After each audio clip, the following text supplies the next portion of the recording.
एक मालिक था। वो व्यापार कर रहा था और उसका व्यापार बहुत ही अच्छा चल रहा था। उसका एक विश्वासपात्र नौकर था। वो नौकर अपने काम से काम रखता था और ज्यादा कुछ बोलता भी नहीं था। एक दिन वो नौकर काम पर नहीं आया।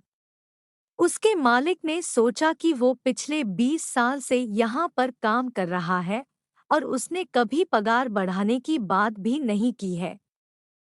वो बहुत ही ईमानदार भी है। मालिक को लगा कि शायद उसे अपना पगार कम लग रही है, इसलिए वो आज काम पर नहीं आया। ऐसा सोचकर मालिक ने उसकी पगार बढ़ा दी। दूसरे दिन वो नौकर काम करने आया। उसे अजीब लगा और पता भी नहीं था कि मेरे मालिक ने मेरी पगार क्यों बढ़ा दी है। वो वैसे ही काम करता रहा जैसे पहले करता था। 3-4 महीनों के बाद फिर से वो नौकर काम पर नहीं आया। वो बिना बताए ही काम पर नहीं आया था। इस बार उसके मालिक को ये बात पसंद नहीं आई। मालिक ने सोचा कि उसकी पगार बढ़ाने के बावजूद भी वह काम पर नहीं आया। मालिक ने इस बार उसकी पगार जितनी बढ़ाई थी उतनी ही कम कर दी।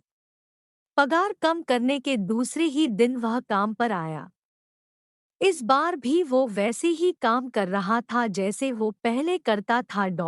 ये सब देखकर मालिक को आश्चर्य हुआ कि ये कुछ बोल क्यों नहीं रहा है। मालिक ने शाम को अपने नौकर को बुलाया और पूछा कि पहले मैंने तेरी पगार बढ़ाई तब तू कुछ भी नहीं बोला।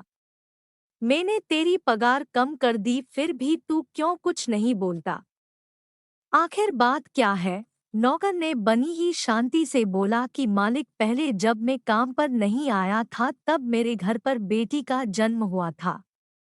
उस वक्त भगवान ने आपको मेरी पगार बढ़ाने की प्रेरणा दी क्योंकि घर का खर्च पहले से बढ़ने वाला था।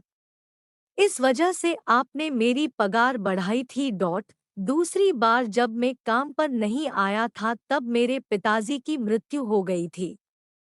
भगवान को लगा होगा कि एक व्यक्ति का खर्च कम हो गया है, इसलिए आपको मेरी पगार कम करने की प्रेरणा दी क्योंकि घर का खर्च कम होने वाला था। भगवान जो करते हैं वो सोच समझकर ही करते हैं, इसलिए हमारे साथ जो होता है वो अच्छे के लिए ही होता है। हमें ऐसा ही सोचना चाहिए। नौकर की ये बात सुनकर मालिक ने उसे कहा कि तेरी बात बिल्कुल सच है। आज से तू मेरा नौकर नहीं पर मेरे परिवार का ही हिस्सा है। मालिक ने नौकर की पगार दोगुनी कर दी। धन्यवाद। ऐसी ही और कहानियों के लिए मेरे चैनल को लाइक, शेयर और सब्सक्राइब करें।